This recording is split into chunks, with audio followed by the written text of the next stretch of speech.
Oi moçada, tudo bem? Estamos aqui de volta com mais uma aula de história, dessa vez sobre a unificação política da Itália e a unificação política da Alemanha.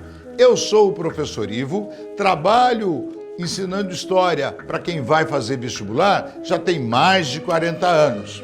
Antes a gente dar início ao nosso trabalho, lembre-se, aproveita aí para curtir, compartilhar, se inscrever e ativar o sininho, garantindo suas futuras aulas.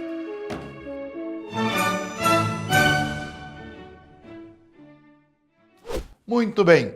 Olha só, gente, se você olhar o mapa da Europa até 1870, veja bem, até 1870 não existia Itália e até 1871 não existia Alemanha, tá?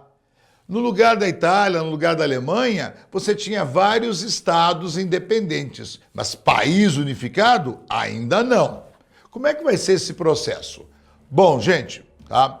Vamos começar pela Itália, tá? Ainda nos anos 1820, surgiram movimentos favoráveis a essa unificação política da Itália. O movimento Jovem Itália queria a unificação, mas através de uma república. Já o movimento Risorgimento queria a unificação da Itália, mas com uma monarquia, tá? A elite em si, a elite socioeconômica da Itália, vai se ligar mais ao Risorgimento. Tá legal, tá? Né? A princípio teve um movimento chamado Os Carbonários, que queria essa unificação a todo custo e questionava a elite, a elite socioeconômica do país, aliás, do futuro país. Muito bem, por isso os carbonários sofreram oposição da burguesia, principalmente da burguesia industrial do norte da Península Itálica. Porém, a unificação da Itália começa a tomar corpo a partir da segunda metade dos anos 1840. O arquiteto político da unificação da Itália era Camillo Benso, que era mais conhecido como Conde Cavour, primeiro-ministro do Reino do Piemonte e Sardenha, o mais industrializado estado italiano. Olha, agora, o comandante militar em favor da unificação era Giuseppe Garibaldi, o mesmo Garibaldi que passou aqui pelo Brasil na época da Revolução Farroupilha e casou-se com uma brasileira, tá? Muito bem. Agora, por que a burguesia da Itália, principalmente a burguesia industrial, apoiava a unificação? Olha só aqui, gente. Vamos olhar o nosso mapa da Itália aqui, o nosso super mapa da Itália, antes da unificação. Olha só, vários estados independentes, Veja bem, se onde é hoje a Itália eu tenho vários estados independentes, vários países independentes, eu quero vender o produto da minha indústria. Por cada estado independente que eu passo na Península Itálica, eu tenho que pagar imposto, tá? Ao passo que, se eu unifico toda a Itália, eu pago um imposto para o governo de toda a Itália e vendo meu produto para o país inteiro, tá? A burguesia, principalmente a burguesia industrial, era favorável à unificação da Itália por conta disso. Vamos reduzir a carga tributária e vamos ter um maior mercado consumidor, tá? Olha só o interesse econômico nessa unificação italiana. Beleza. Depois de muito quebra-pau, primeiro contra tropas locais, depois contra tropas do Império Austro-Húngaro. Por que cargas d'água o Império Austro-Húngaro era contra a unificação italiana? Pelo seguinte, o Império Austro-Húngaro era uma potência, tinha uma postura imperialista. O Império Austro-Húngaro não queria ter um vizinho forte. Temia-se que a unificação da Itália transformasse a Itália num país mais poderoso. Porque olha só, eu unindo todos os estados italianos numa só nação, eu tenho também um só exército. Eu tenho toda a população da Itália para servir a esse exército. Então o governo do Império Austro-Húngaro temia por isso. Finalmente, a unificação italiana vai ser concluída em 1870, tá? Vítor Emanuel era rei do Piemonte, cuja capital era Turim? Sim, virou rei da Itália. A Itália foi unificada na forma de monarquia parlamentar. Agora, por que escolheram Roma como a capital? Porque Roma não está nem muito ao norte, nem muito ao sul, está no meio. Quem não gostou disso, pessoal, foi a igreja. na verdade, o Papa da época. Aliás, a igreja fazia oposição à unificação italiana porque a igreja tinha medo de perder territórios para essa unificação, tá? Tanto é que de 1870 a 1929 tivemos aí uma pendência, a questão romana. Nesse período aí de quase 60 anos, entrou Papa, saiu Papa, e o sumo pontífice, né, o chefão da igreja, não reconhecia o Estado italiano. Isso só vai ser resolvido, pessoal, através da assinatura do Tratado de Latrão. Mas isso a gente estuda no governo de Mussolini, não agora, tá? Perfeito, né? A Itália, então, agora é um país unificado. Uma outra bronca que a igreja questionava aí é que muita gente que apoiava a unificação da Itália era membro de uma sociedade filosófica chamada maçonaria. E no caso específico da maçonaria italiana, ela tem uma postura, ou pelo menos tinha na época, uma postura mais anticlerical, mais questionadora sobre o poder da igreja. Então havia esse atrito aí também, beleza? Agora, pessoal, quanto à unificação da Alemanha, tá? Olha só, pessoal, vamos olhar aqui no nosso novo supermapa. Olha como era a Alemanha antes da unificação. Dividida em trocentos estados independentes. Isso aqui era um balaio de gato, tá? E aquela velha história, por cada estado independente, né, nesse território alemão aí, que o produto da indústria passasse, imposto nele. Chegava ao consumidor final muito mais caro. Muito bem, você tinha aí, você viu aí no mapa, né, trocentos estados independentes, né? Quem vai liderar esse processo de unificação da Alemanha vai ser o governo da Prússia, que era o mais industrializado estado alemão, tá? O mais industrializado estado alemão. Ainda nos anos 1830, foi criado o Zollverein, uma unificação alfandegária entre os estados membros da Confederação Germânica. Quer dizer, se eu pegasse um produto do Reino da Bavária e fosse vender no Reino da Prússia, tá? Eu pagava só um imposto. Aonde? Na origem. Se eu pegasse um produto produzido lá em Hamburgo e quisesse vender, sei lá, na Baixa Saxônia, eu pagava imposto só na origem, tá? Quer dizer, aí já era uma unificação alfandegária, né? Mesmo sem ter unificação política, tá? O arquiteto dessa unificação política da Alemanha foi uma raposa velha chamada Otto von Bismarck, que era primeiro-ministro da Prússia, que era o quê? O mais industrializado estado alemão, tá? Quer dizer, né, Bismarck tinha por detrás de si o interesse de uma burguesia industrial. E aí Bismarck também ganhou apoio dos Junkers, daquela nobreza dona de terra. Por quê? Aí ele prometeu que, numa Alemanha unificada, esses nobres, esses Junkers, iriam comandar as Forças Armadas. Então, na base do toma lá da cá, tá? Muito bem. Se a luta pela unificação da Itália foi interna, na Alemanha foi externa, tá? Bismarck, por exemplo, usou o discurso nacionalista, vamos nos unir para pegarmos territórios, né, da Dinamarca, onde tem população de origem alemã. Vai lá pegar um pedaço da Dinamarca. Olha só, o Império Austro-Húngaro não quer que a gente se unifique. O Império Austro-Húngaro tem medo que nós, alemães, né, sejamos uma potência. Então é contra a nossa unificação. Quer saber mais? Vamos nos unir aqui em mais tropas e mais soldados para atacarmos a Áustria e dar um chega para lá na Áustria. Beleza, tá? Faltava a paulada final. O Bismarck sabia que a França estava numa zona, né? Numa bagunça geral. A gente vê isso na aula sobre França no século XIX. O Bismarck oficialmente disse o seguinte, que ele enviou um telegrama diplomático ao governo francês, pedindo uma nova negociação, tá, com a França sobre os territórios da Alsácia e da Lorena, que 200 anos antes, tá, a França havia tomado. E na época lá do cardeal Richelieu, tá? O governo francês alega até hoje que respondeu numa boa. O governo prussiano alegou o seguinte, não, que o governo francês né, nos ofendeu, disse que não queria negociar coisa nenhuma, então aí o Bismarck partiu para aquele discurso piegas e nacionalista. Alemães, vamos nos unir num só governo para termos um só exército e lavarmos nossa honra contra a França. Pessoal, a França estava arrebentada depois daquela aventura desastrosa no México, né?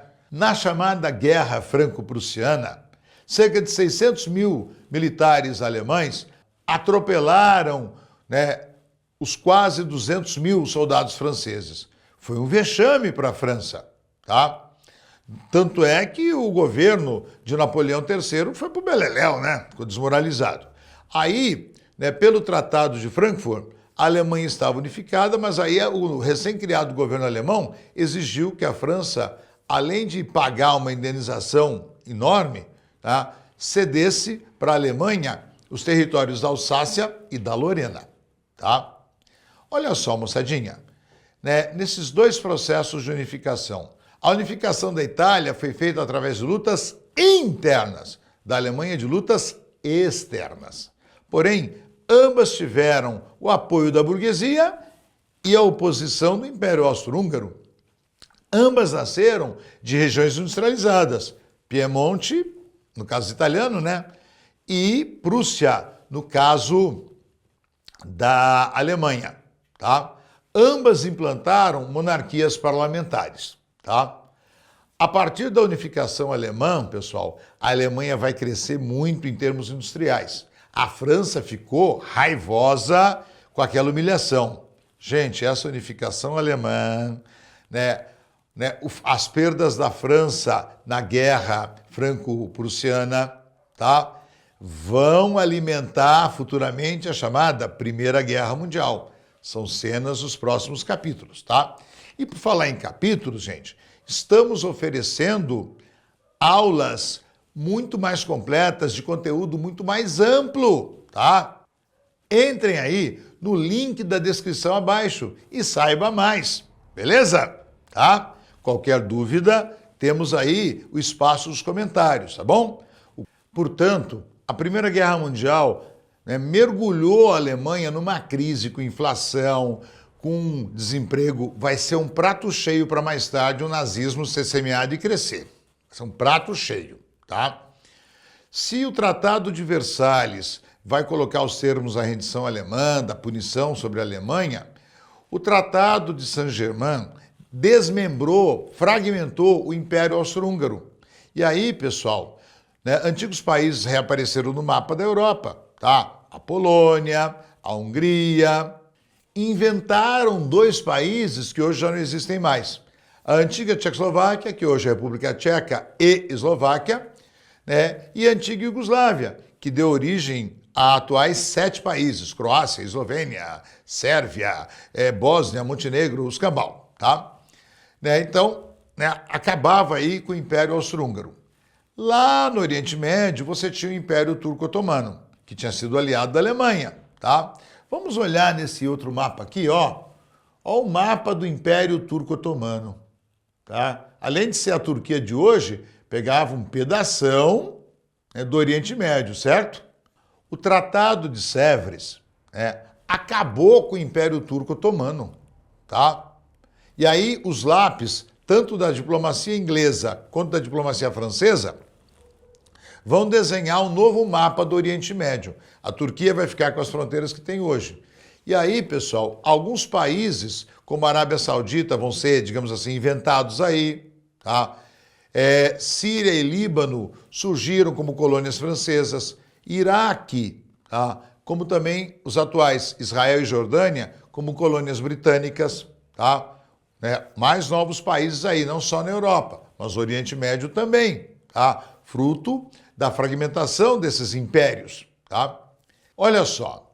Essa guerra aconteceu na Europa, envolvendo potências europeias, certo? A Alemanha se ferrou economicamente porque perdeu a guerra.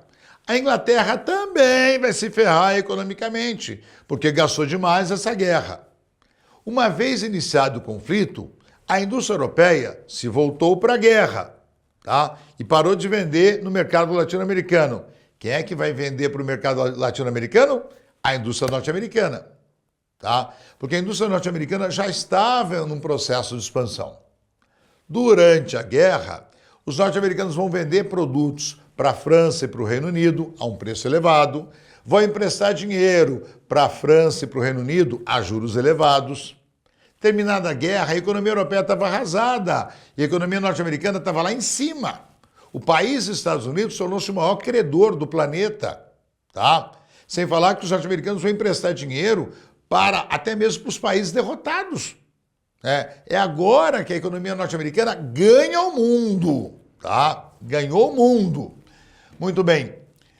Foi criada a Liga das Nações, uma espécie de precursor da ONU, tá? Com sede na Suíça, para tentar evitar futuras guerras. Só que além de não evitar futuras guerras, nasceu fraquinha. Nasceu sem a presença de países de peso, como a antiga União Soviética, porque a Rússia vai virar a União Soviética, sem presença da Alemanha, sem presença dos Estados Unidos, tá? E durante a Primeira Guerra Mundial, a Turquia se aproveitou do seguinte: as atenções estão voltadas para a Primeira Guerra Mundial. Vamos tomar territórios da Armênia. A Armênia é um pequeno país, tá? Na região do Cáucaso. É um país europeu que já faz fronteira com o Oriente Médio. Os armênios vão ser massacrados por tropas da Turquia. Durante 3 anos, 1915 a 18, tá? Acredita-se que no mínimo, 1,5 milhão de armênios foram exterminados. Foi o genocídio da Armênia, que até hoje a Turquia nega, tá? Depois a Armênia vai ser uma das 15 repúblicas soviéticas, hoje é um país independente. Olha só aqui, pessoal, nesse novo mapa. Europa em 1918. Olha só, tá? A Polônia reapareceu, as chamadas nações do Báltico, Letônia, Lituânia e Estônia, tá? Olha a Iugoslávia e a Tchecoslováquia. Porque hoje o que era a Tchecoslováquia é República Tcheca e Eslováquia, tá? Temos aí a antiga Iugoslávia, tá? Quer dizer, olha só essas transformações no mapa da Europa, provocado pela Primeira Guerra Mundial, pelo final da Primeira Guerra Mundial, tá? Agora, a Primeira Guerra Mundial deixou muita coisa mal resolvida. Resultado, teremos a Segunda Guerra mais tarde, tá? Mas isso são cenas dos próximos capítulos, tá bom? E por falar em capítulos, não se esqueçam que estamos oferecendo cursos com aulas de história cujo conteúdo é muito mais amplo, tá? Bem mais amplo, onde também resolvemos exercícios, simulados, provas de vestibular barra pesada, certo? Oferecemos tudo isso, Quer conhecer mais sobre isso? Tá? Entre aí no link que aparece na descrição. Qualquer dúvida é só você entrar aí nos comentários. Feito? Tá? E olha, gente, raramente se fala nesse genocídio da Armênia, mas nos últimos anos, pessoal, essa tragédia tem vindo à tona, tá? Então, cuidado, que pode aparecer no seu vestibular. Convenhamos, até uma questão de justiça, né? Um povo que foi massacrado daquele jeito e não é lembrado por conta disso, tá? E aquela velha história, né, gente? O conteúdo dessa aula vai ser gravado em PDF e depois colocado no Telegram. E não se esqueça, mesmo quando se fala de guerra, que é um assunto trágico, história é interessante para ser estudada, como também é muito interessante comer damasco.